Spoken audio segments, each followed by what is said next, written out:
maravilla quiero corresponder a este amable saludo que me ha dado el señor cura, el párroco de esta gran parroquia. Es ni más ni menos que sucesor de don Miguel Ángel, el señor cura conocido en toda nuestra patria, también más allá de ella. Pues buenas tardes a todos. Buenas tardes, Padre. Con sencillez, con mucho cariño, voy a compartir este tema. Es sensible, siempre hablar de las guerras, pues puede despertar recuerdos, pero también tomar partido, como en las guerras, pues hay por lo menos dos bandos, y a veces uno tiende como a identificarse más con uno o con el otro. Quiero comenzar con un verso, es una arenga que pronunciaban los cristeros, sobre todo de aquí de Guanajuato, porque nuestro estado fue uno de los principales actores en este episodio de la historia de nuestra patria. El verso dice: tropas de Jesús, sigan su bandera, no desmaye nadie, vamos a la guerra. Así animaban a los combatientes para, como decían ellos, vencer al supremo gobierno. Y quiero también pronunciar un adagio latino. Ya ven que los adagios nos dan luz, son como pequeñas gotas de sabiduría.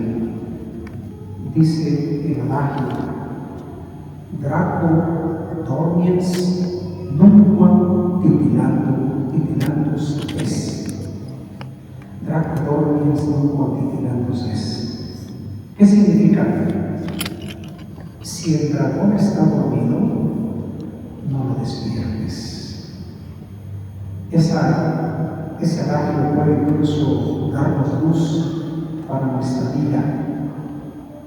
Si hubo un problema y quedaron escollos, no los mueves, porque el dragón se puede despertar.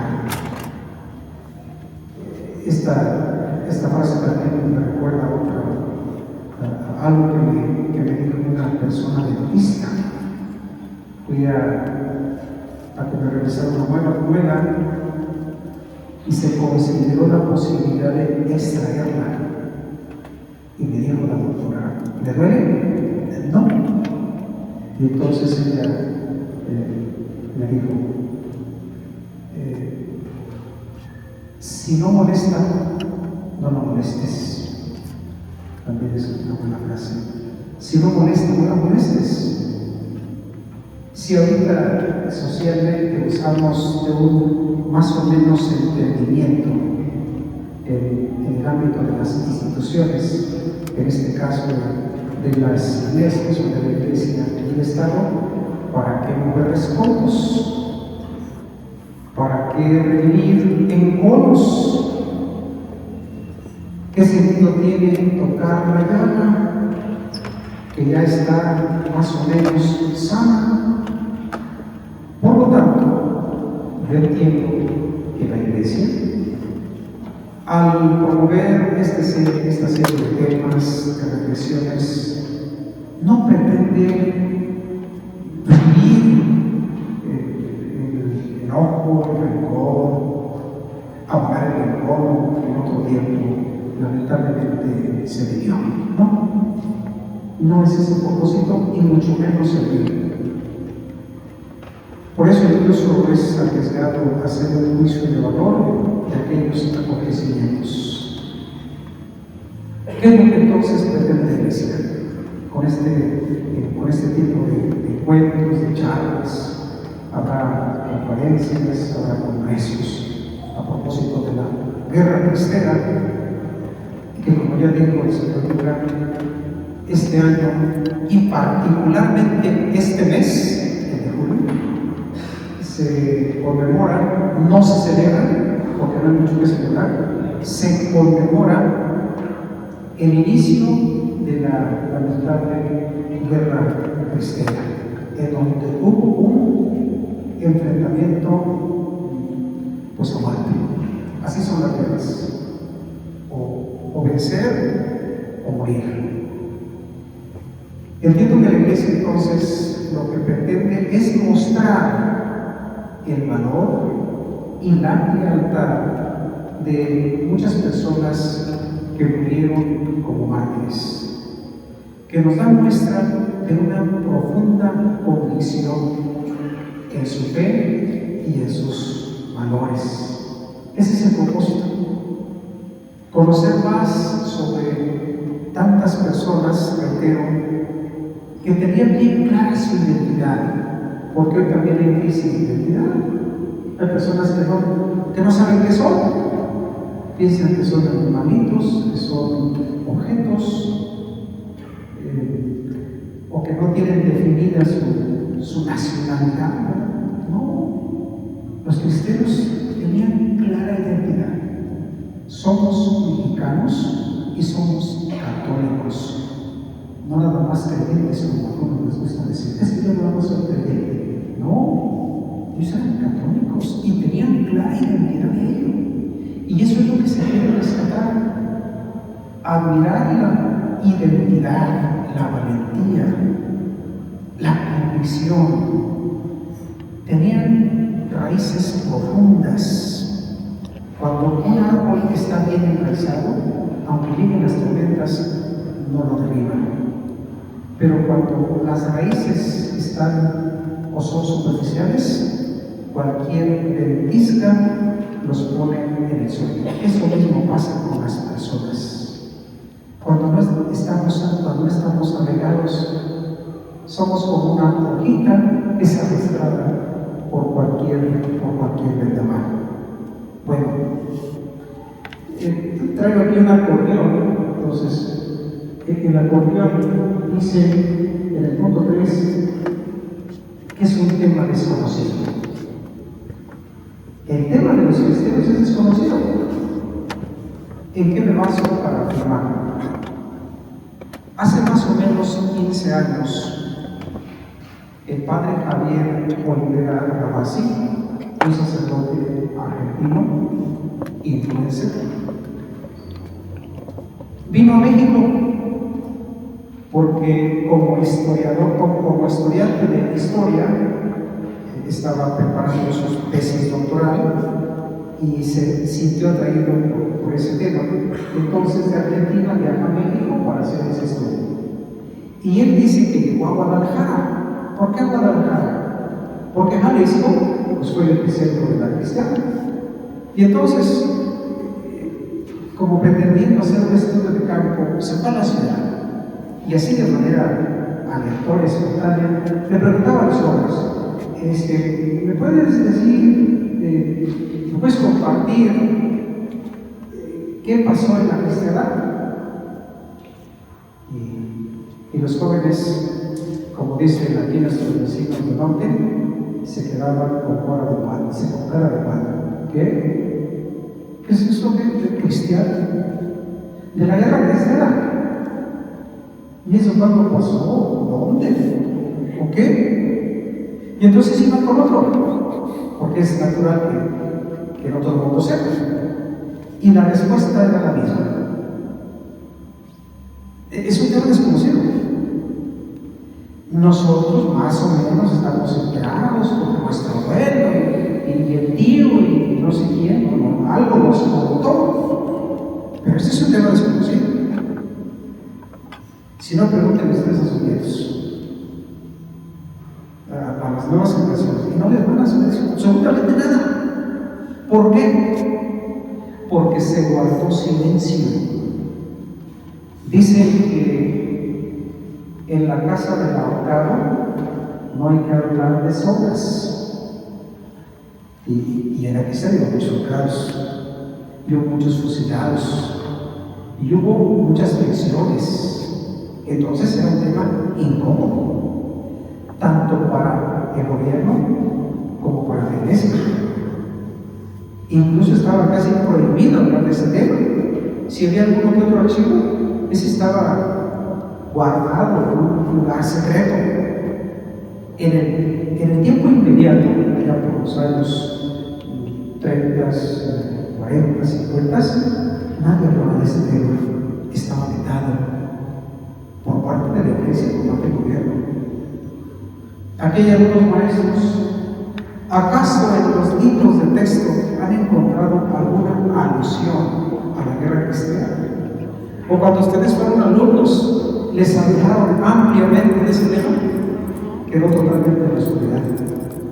Se habla de la Revolución Mexicana, de la independencia, de la expoliación petrolera, pero el tema de los cristianos, calladitos, se guardó silencio, quizá por lo incómodo del tema.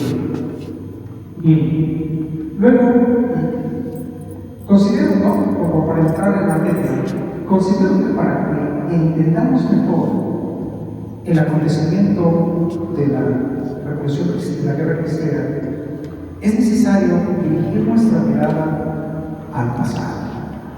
Vamos a partir de la Revolución Francesa, porque en la historia inicial se nos presenta aquel acontecimiento como la panacea. ¿Qué es una panacea? Pues era una diosa griega que curaba todos los males, la panacea. Creo que era hija de Esculapio. Y entonces, panacea curaba todo. Entonces, la Revolución Francesa es la panacea para la solución de todos los males sociales. Así nos parece. Porque tenía muy nobles ideales. La libertad. ¿A quién no le gusta ser libre? Pobre del que es privado de su libertad. La igualdad, claro. La injusticia genera la desigualdad y también la desigualdad genera la injusticia. Y el ideal de la Revolución Francesa es la igualdad, o la igualitariedad, como dicen los franceses. Y la fraternidad. Entonces tenemos ahí los tres grandes y nobles ideales de la Revolución Francesa, inspirada en la Ilustración. Se dice que el siglo XVIII pues, es el siglo de las luces, porque la razón ilumina todo, y entonces solamente se acepta aquello que la razón puede comprender. Todo lo demás es despreciable. Entonces, libertad, igualdad y fraternidad. La Revolución Francesa, como un acontecimiento muy importante y también de mucha relevancia, ¿no?, las bondades que trajo. Y no podemos negarlo, si trajo algunas.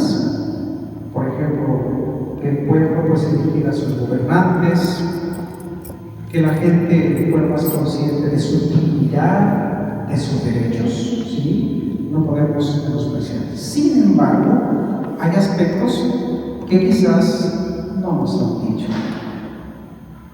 ¿Qué pasó en la Revolución Francesa? Bueno, vamos a situarla en la historia. 1789. Siglo XVIII. 1789. Lo más álgido de la Revolución fue en la década siguiente, es decir, en 1790 en adelante. Fue una década sumamente compleja. En esa década, por ejemplo, en la catedral de París, concretamente en Notre Dame, ahí en el centro pusieron la figura de una mujer y era la diosa razón. Todo lo demás estaba abajo. Solamente había que adorar a la diosa razón. En ese mismo tiempo se buscó la forma de crear una religión laica. Entonces había que crear himnos. El himno, por ejemplo, a la bandera. Hay que cantar la bandera. Quienes tenemos fe, tomamos una actitud de reverencia ante los objetos para nosotros sagrados. El campesino, que hace cuando está frente a un objeto sagrado, se quita el sombrero. ¿Qué nos enseñaron a hacer frente a la bandera? Quítese el sombrero. Vean esa armonía. Hacer a un lado una religión sagrada para implementar una religión laica. Y ustedes devuelven este bonito, ¿de dónde saca eso? Fuentes. He leído a Salvador Borrego, que me prestó un amigo mío que está presente. Salvador Borrego, un libro muy interesante. También he leído algunos textos del padre Mariano Cuevas, un sacerdote jesuita que nada más escribió hasta la Revolución Mexicana, porque en aquel entonces falleció, ya no le alcanzó vida para hablar, y él ya no vivió en la cultura cristiana. También otro autor que es reciente, que algunos como todos pueden aprobarlo, pueden desaprobarlo, me refiero a Juan Gerson Zulegui, pero de manera especial, en primerísimo lugar quiero mencionar a John Mayer. John Mayer es un francés naturalizado mexicano que llegó aquí a México también motivado por ese tema. Él llegó a finales de 1960 y en 1973 presentó en una universidad parisina su tesis doctoral. Él quería hablar sobre Zapata, pero dije, no, ese tema ya está muy estudiado. Mejor un sacerdote amigo suyo le recomendó el tema de los cristianos. Y lo abordó, tomó su grabadora, que en aquel entonces era una persona de testimonio, y entonces iba pueblo por pueblo recogiendo testimonios, haciendo revistas, recogía copias de documentos por todos lados. Y así escribió La Cristiana, 3 tomos, muy recomendable. Es un autor que no es tendencioso, él no se interesa por las ideologías, él presenta los hechos, pues hasta donde sea posible de manera objetiva. Entonces, en algunos autores que ya les mencioné y en otros podemos encontrar los datos que hablan sobre ese descompacto. Y además, hoy todo el mundo tiene la información en la mano y ustedes pueden constatar que lo que habla de descompacto pues es verdad.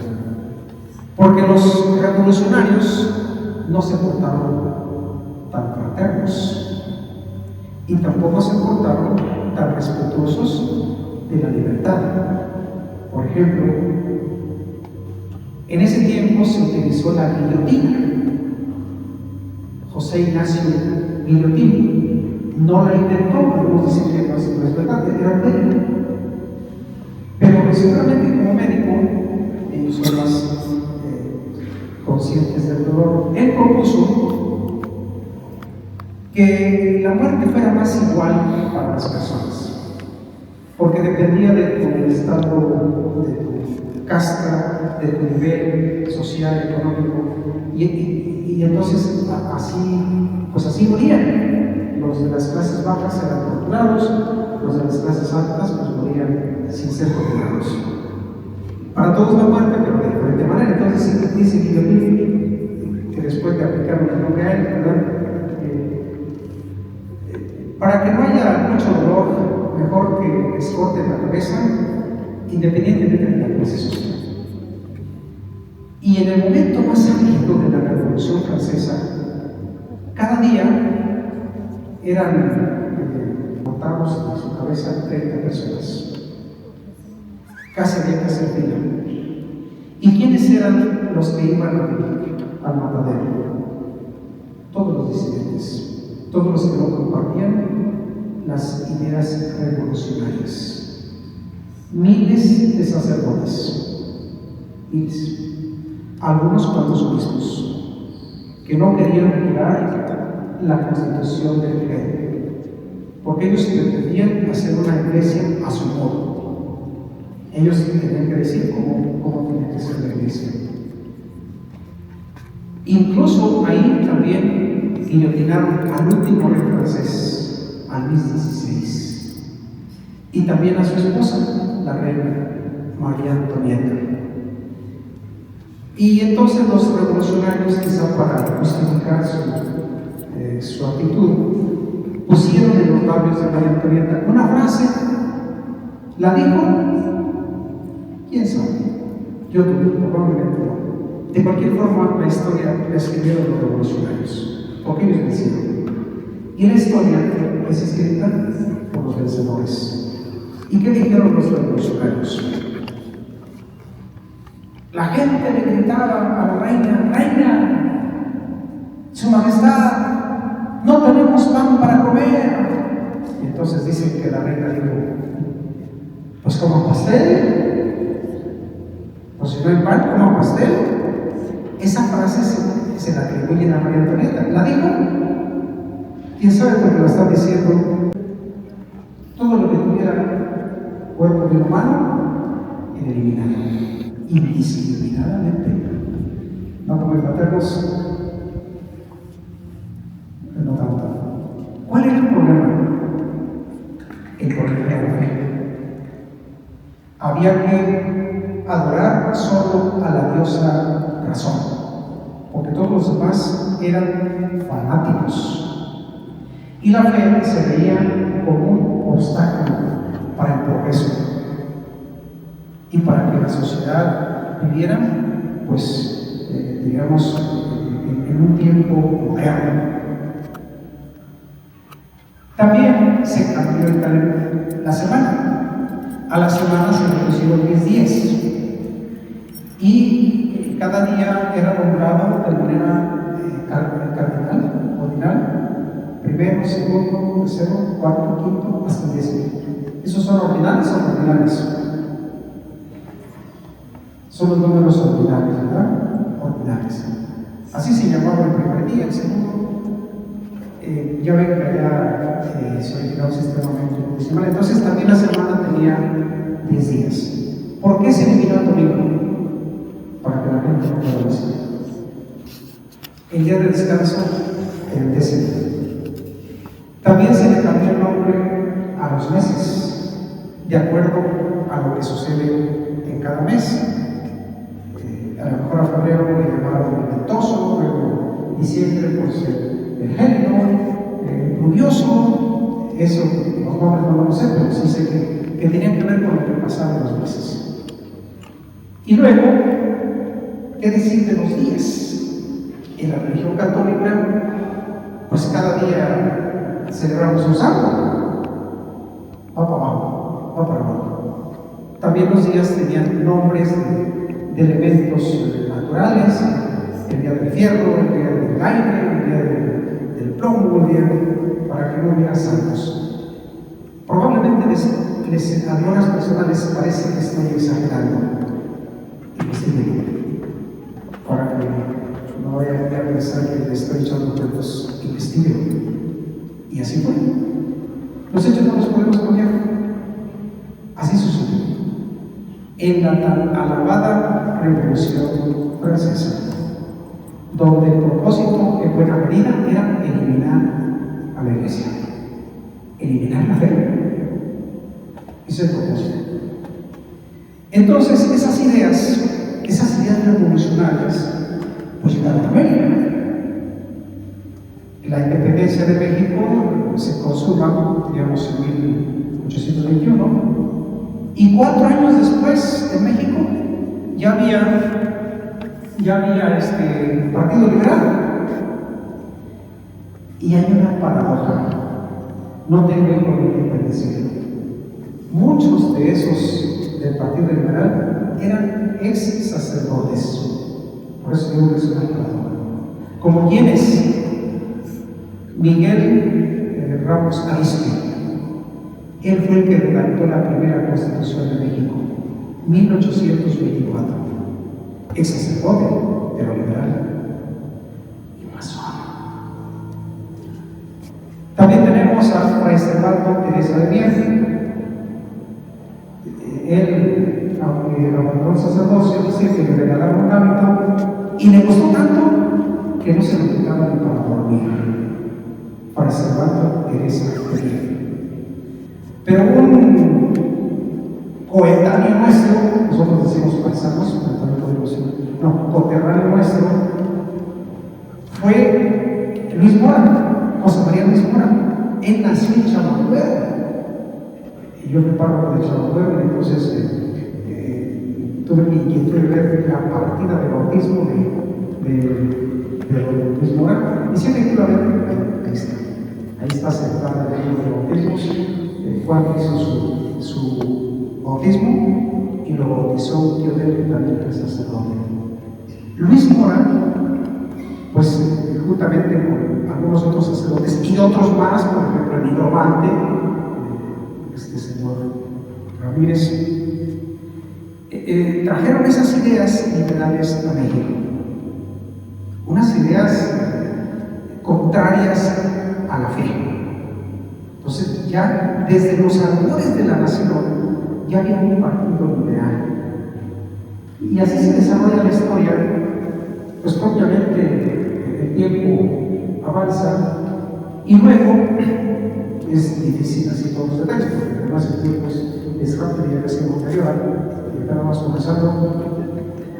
Entonces, el tiempo avanza entre fricciones del Estado, de la Iglesia, y llegan así las famosas leyes de reforma. La segunda constitución de nuestro país fue decretada en 1857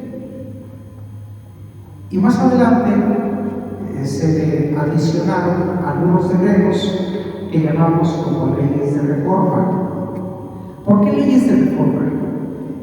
Porque los revolucionarios pensaron que la reforma protestante, la del siglo XVI, era también fuente de inspiración para ellos. Y entonces los católicos, la palabra reforma, ¿qué pensaron? Pues estos quieren protestantizar el país. Y hubo inconformidades de esas leyes de reforma. Y así surgen los religionarios. Para ver, ¿había oído ya hablar de los religionarios? Son los precursores de los cristeros, pero a 50 años de distancia del mundo. Los religionarios, si las leyes de reforma se dan en la década de los 60, de 1800, los cristeros mucho después.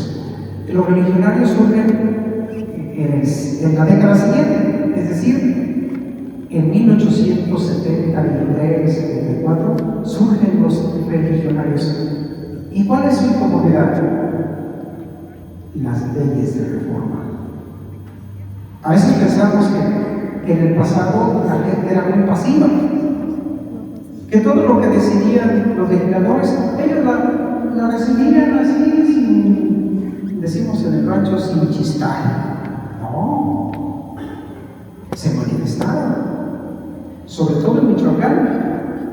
Ahí nació un grupo de religionarios y entonces ellos se inconformaron y luego se expandió a otros estados, por lo menos a 6, fueron como otros cristeros, en menor cantidad y con menor relevancia, pero ahí están. ¿Y qué creen?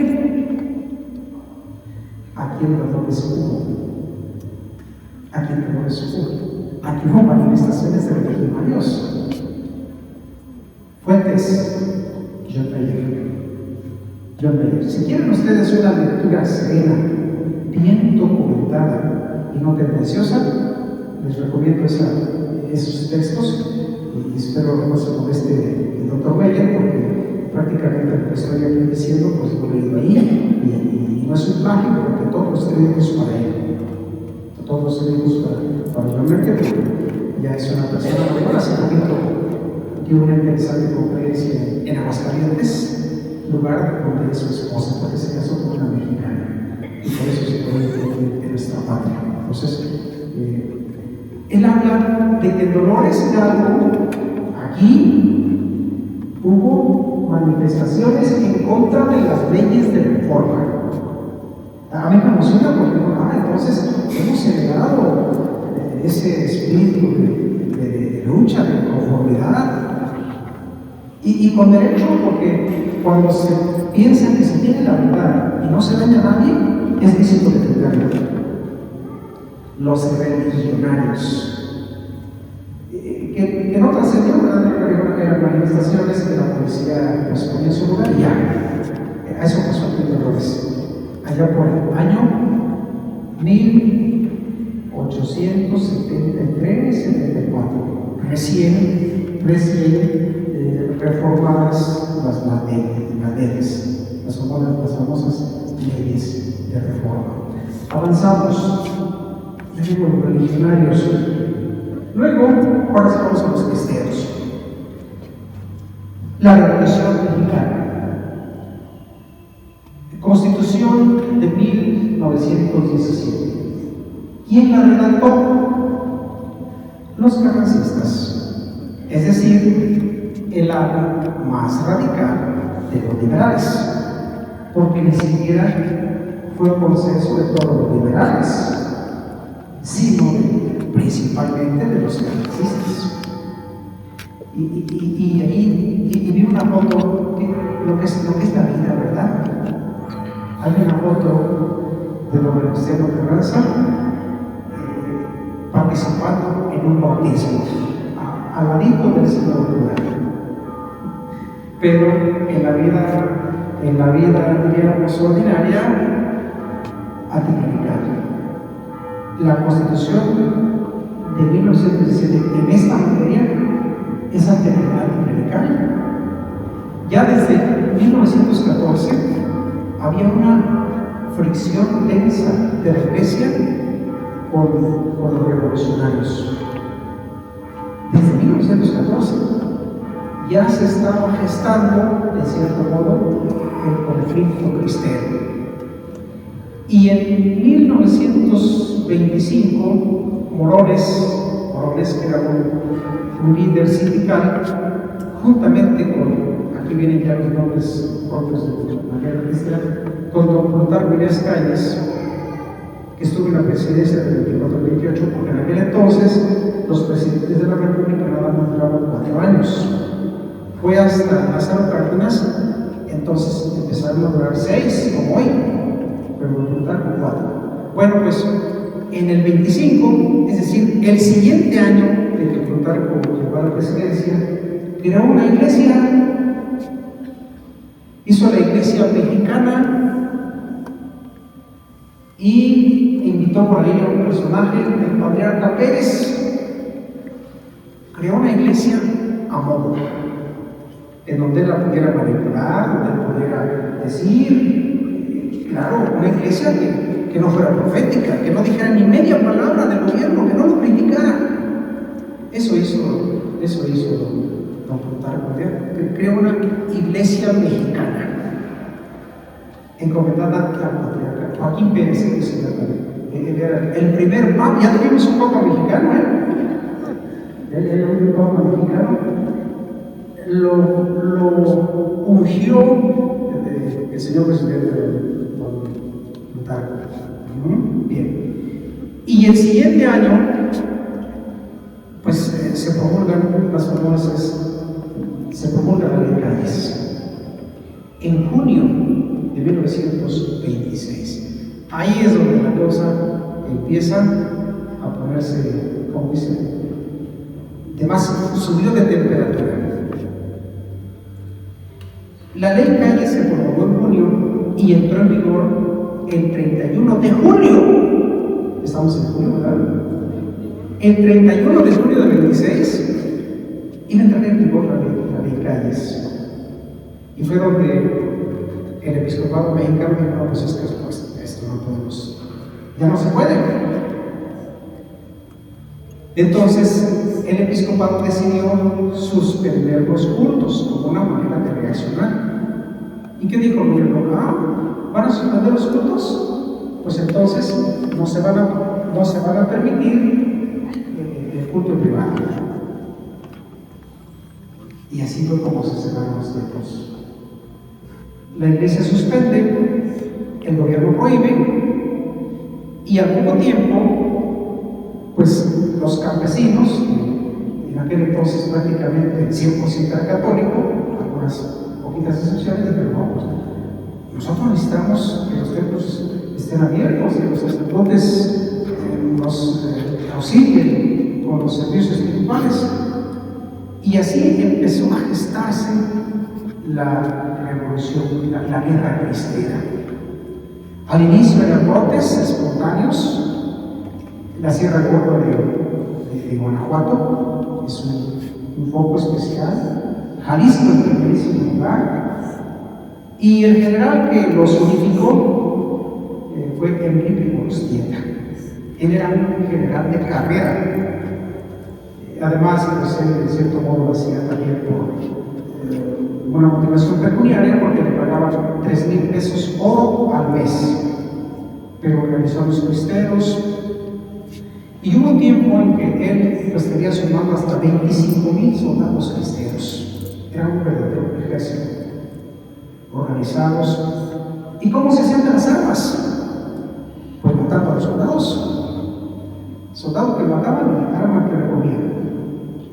Y había un casi paisano nuestro, Carlos Díez de Sollano, de San Miguel Allende. Hay una calle que así se llama, ¿verdad? No sé si se la vinclen a él o a un pariente, porque el primer obispo de León también se llamaba así, Díez de Sollano, y eran del mismo lugar, seguramente familiares. Bueno, él, Carlos Díez de Sollano, les conseguía parque a los cristeros, municiones, y así se armó un ejército casi formal. Transcurrieron 3 años y el gobierno veía ya casi la vida perdida. Entonces tomaron la iniciativa de llegar a unos arreglos, porque no se veía para cuándo. Los cristeros de una pieza no querían echarse para atrás, ellos defendían su fe. Y entonces empezaron a rumorarse que iba a haber acuerdos, y esos acuerdos efectivamente se realizaron 3 años después, también en junio del 29. Y luego, los arreglos, vamos a hacer los arreglos, pero esos arreglos no les gustaron a los cristeros. ¿Por qué no les gustaron? Porque el gobierno no lo respetó. Entre los arreglos estaban entregar las armas y darle amnistía a todos los cristeros y a sus líderes. No fue así. Además, la ley no se modificó, la Constitución no se modificó. Entonces, ¿qué arreglos son esos? Pues, por eso los cristeros se sintieron defraudados. 3 años de lucha. Mucha gente muerta. Y luego no se respetan los acuerdos. Después del 29, a poco tiempo, empezaron a matar a los líderes cristianos. Pero ya sin armas, ¿por qué las habían entregado? Se sintieron olvidados. Y hasta un poquito de la iglesia, también un poquito de la iglesia, porque pues, ellos hicieron el arreglo, pero pues decían los cristianos: es que nosotros vamos a consultar, nosotros somos los que hemos luchado, nosotros somos los que hemos perdido familiares, hemos dejado esposas, lo hemos dejado todo, y pues ahora resulta de que no se respetan los acuerdos. Por eso hubo una segunda. Y esa segunda se desarrolló en la década de 1930 en adelante. Ya con menos vigor, con menos fuerza, porque muchos ya no tenían armas. Unos lo que hicieron fue pues, esconderse, otros nuevamente las tomaron. Se dice que en esta segunda llegó a haber hasta 7,000 cristianos en diferentes puntos. En la anterior se llegaron a sumar hasta 50,000 en el momento más alto. Entonces, en esa segunda pues fue una situación triste para los cristianos, porque parece que ellos fueron los perdedores. No se modificó la ley, no se respetó la amnistía, entonces fue una situación complicada. Luego hubo otros acontecimientos posteriores. Voy a ver qué hay más adelante. ¿Cuáles son esos acontecimientos posteriores? Pues asesinatos de líderes, deportación de obispos y Amaro, Joaquín Amaro, que era el secretario de guerra, de Plutarco, pues él seguía todavía empecinado en acabar con los curas y con los fanatismos. Ese era el término, acabar con los fanatismos. Y lo acabamos. Después el que pacificó más o menos fue las enfermeras. Pero hay también un problema con la educación. Se quiso implementar una educación socialista y algunos se quedaron con esa mentalidad de como que recibieron esa educación socialista. Entonces, por ejemplo, a través de dibujos que también muestra Jan Mayer, ridiculizan al sacerdote, ridiculizan la fe propia del socialismo. Entonces, ahí hubo maestros que lamentablemente fueron asesinados. ¿Por qué? Pues otra vez volvemos a lo mismo, porque la gente se sentía herida. El tema de la fe es muy sensible. Y si los papás veían que sus hijos estaban recibiendo esa educación, pues el que la llevaba era el maestro. Y hubo maestros asesinados. Y luego también armaron a los agraristas, otro conflicto, que son algunos de los fenómenos que no permitieron la pacificación plena de México. Bien, hay un texto, es como un resumen de los cristianos. No sé si alguien lo quiera leer el texto del micrófono para que escuchen otra voz, no la mía. ¿Alguien la quiere leer? Pásame, por favor. Vamos a leer ese texto porque es muy interesante, es como un resumen. Gracias. El 31 de julio de 1926, unos hombres hicieron porque Dios nuestro Señor se ausentara de sus templos, de sus altares, de los hogares de los católicos, pero otros hombres hicieron porque volviera otra vez.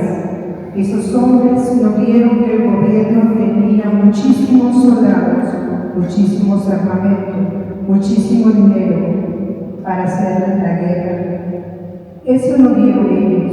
Lo que vieron fue defender a su Dios, a su religión, a su madre, que es la Santa Madre Iglesia. Eso es lo que vieron ellos. A esos hombres no les importó dejar sus casas, sus padres, sus hijos, sus esposas y lo que tenían. Se fueron a los campos de batalla a buscar a Dios nuestro Señor. Los arroyos, las montañas, los montes, las colinas son testigos de que aquellos hombres le hablaron a Dios nuestro Señor con el santo nombre de viva Cristo Rey, viva la Santísima Virgen de Guadalupe. Los mismos lugares son testigos de aquellos hombres regalaron el suelo con su sangre, y no contentos con eso, dieron sus mismas vidas. Porque Dios nuestro Señor volvía otra vez, y viendo Dios nuestro Señor que aquellos hombres de veras lo buscaban, se dignó a venir otra vez a su templo, a sus altares, a los hogares de los católicos, como lo estamos viendo ahorita, y encargó a los jóvenes de ahora que si en los futuros se llega a ofrecer otra vez, que no olviden el ejemplo que nos dejaron nuestros antepasados. Muchas gracias. Esta misma carta la dio don John Meyer en la conferencia de Aguascalientes, por eso no creo que porque esto porque esto es el más caserito, pero lo que se publica se puede hacer público, para que no sea un plagio de ahí la obtuve. Es una carta que escribió, dice casi una analfabeta, cristiana, después de que terminó el conflicto. Y es como un resumen. Unos hombres el 31 de junio quitaron a Dios de los templos de los hogares, pero otros hombres, no viendo el armamento, la fuerza del gobierno, pues hicieron luchar por su fe, defender su fe. Salieron a buscar a Dios y viendo Dios que lo buscaban de corazón, volvió otra vez a los templos. Esto sucedió, pues en parte, después de los arreglos. Pero este conflicto propiamente se concluyó. Algunos dicen en 1938, otros lo desplazan hasta el 40. Los últimos en entregar las armas fueron los cristeros de Durango, 1940. Y quizás piensan de ellos, Francisco Campos, un campesino casi sin instrucción, pero que carta así.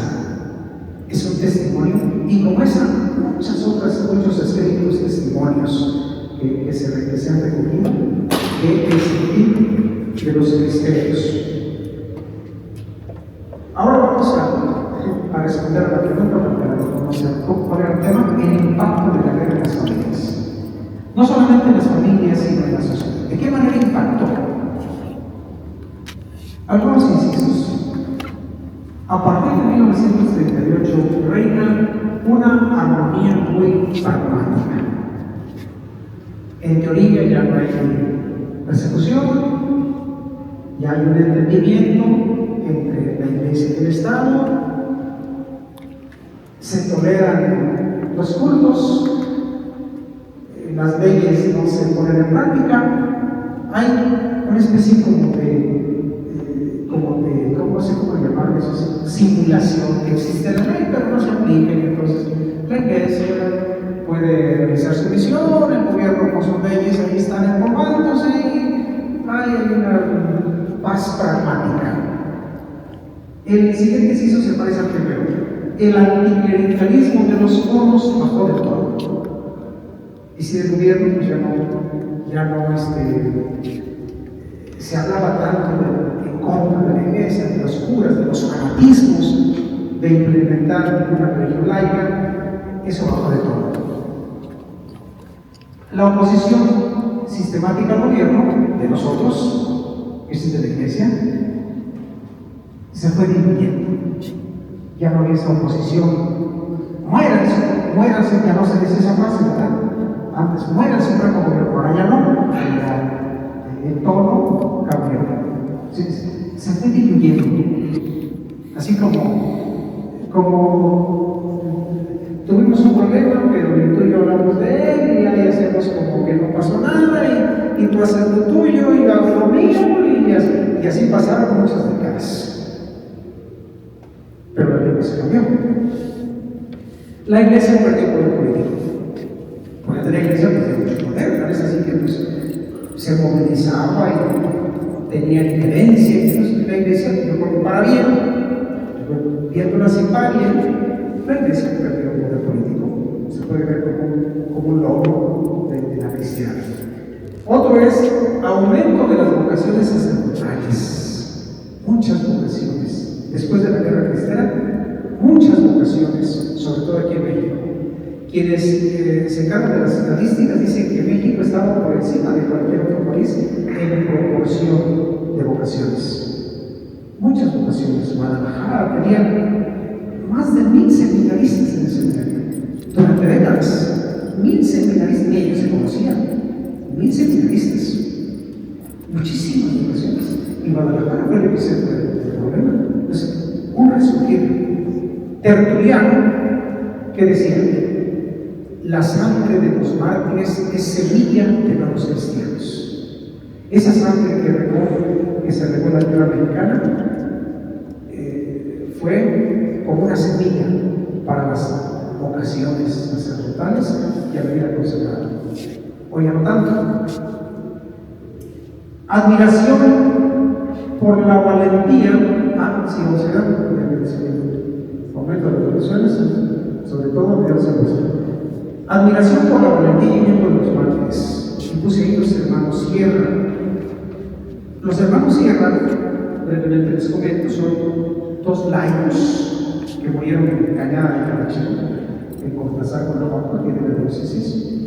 Y hemos estado interrogando a testigos porque se pretende la canonización de ellos. Y una de las preguntas que le hacemos es: ¿qué admira usted de los hermanos Sierra? Y casi siempre la pregunta la respuesta es constante: la valentía y la lealtad. La valentía para defender su fe y la lealtad a Dios. Cuando ya los iban a fusilar, el capitán Márquez, ya después de haberlos interrogado, después de haberlos injuriado, ofendido, ya los van a fusilar.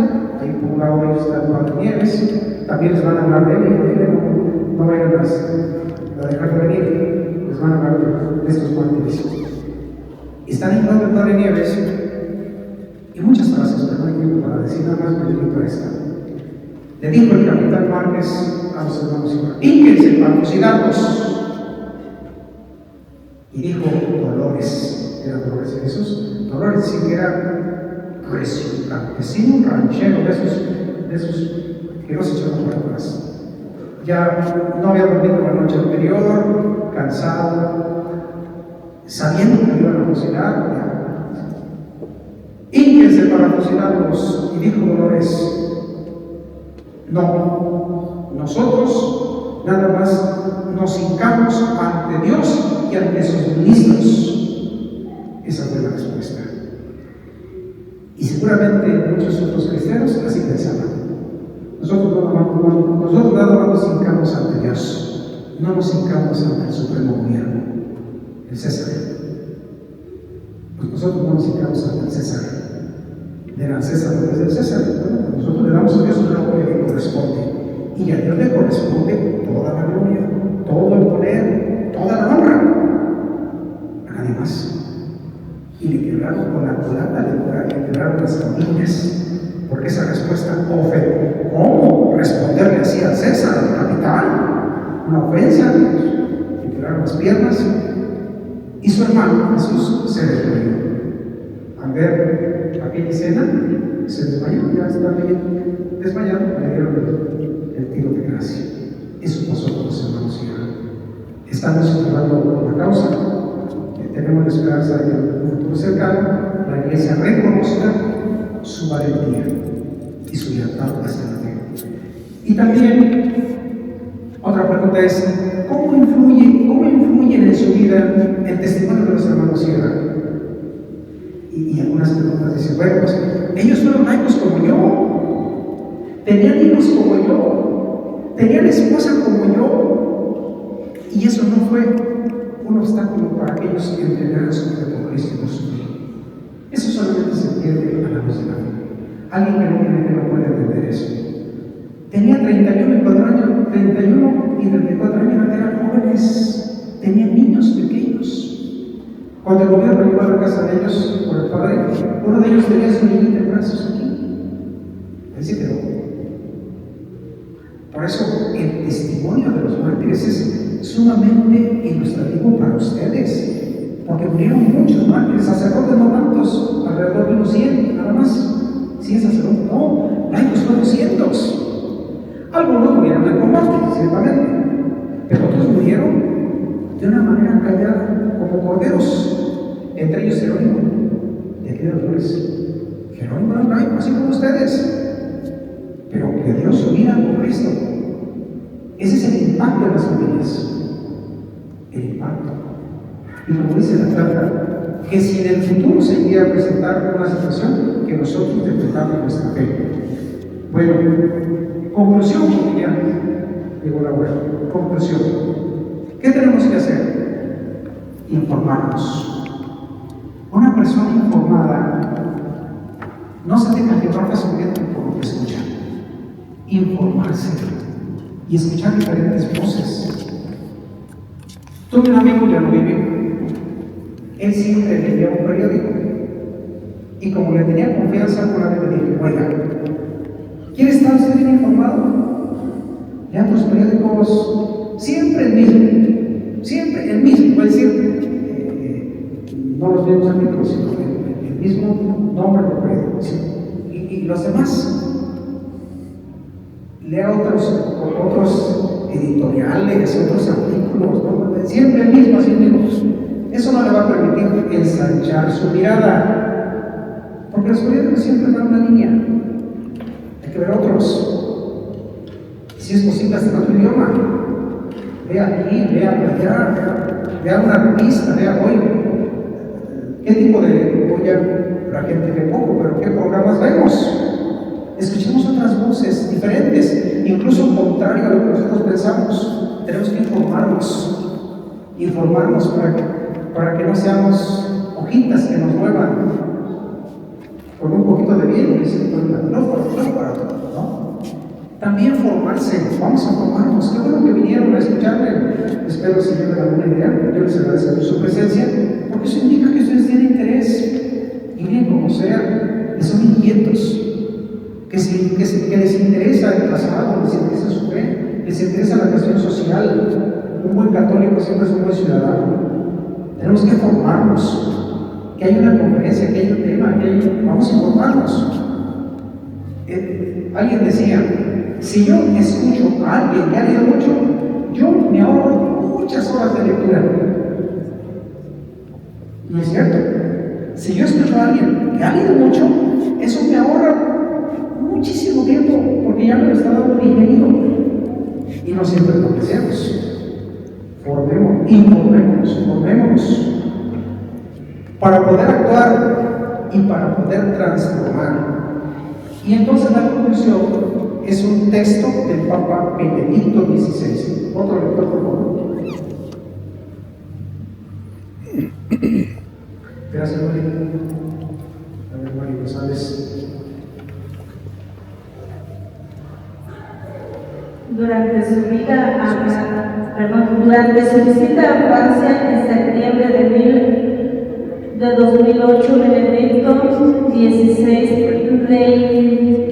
reivindicó el concepto de la sana laicidad ante las autoridades del país. Una del laicismo estricto.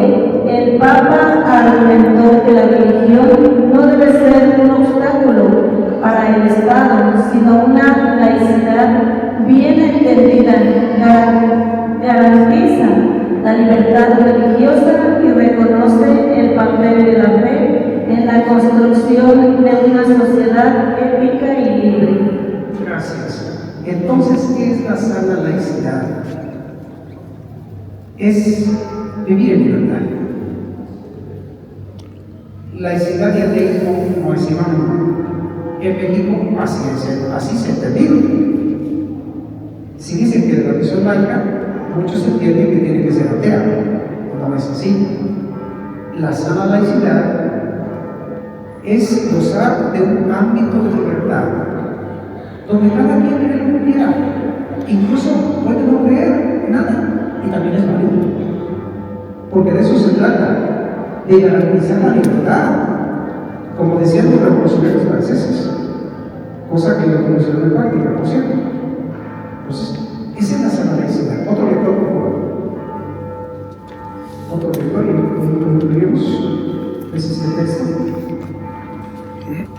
Adelante, por favor. Paso. Estamos en la recta final.